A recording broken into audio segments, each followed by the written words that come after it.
hello friends मैं आज बनाई आसो इडली सुजीर इन्स्टेंट इडली এইকাৰণে লৈ লৈছোঁ 2 কাপ সুজি 1 কাপ টেঙা দৈ এচামুচ নিমখ আৰু 1.5 কাপ পানী গোটেই বস্তুখিনি এটা কাপেৰে জুখি লৈছোঁ ভালদৰে মিলাই কেনে থৈ দিম হাফ এন আৱাৰ কাৰণে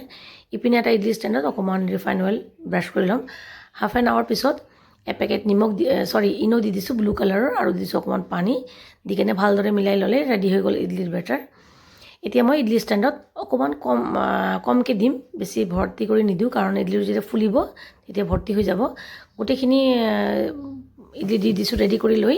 কুকাৰত অকমান পানী দি কেনে ষ্টেণ্ডটো বহুৱাই দি ঢাকনটো লগাই দিম মই হুইচেলটো ওলাই ল'ম 15 মিনিটৰ কাৰণে হ'ব দিছোঁ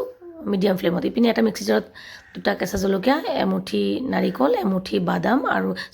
ভজা বুট আৰু অকমান নিমখ দি ভালদৰে পেষ্ট কৰি ল'ম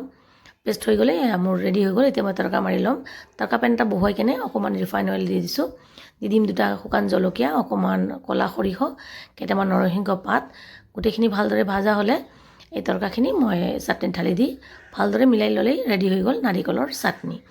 এয়া 15 মিনিটমান পিছত এইটো এবাৰ চেক কৰি লৈছোঁ চাক মোৰ কটাৰীটো ধুনীয়াকৈ ওলাই আহিছে তাৰমানে মোৰ ইডলি ৰেডি হৈ গ'ল অকমান ঠাণ্ডা কৰি এইদৰে ওলাই ল'লে ৰেডি হৈ গ'ল ইনষ্টেণ্ট ইডলি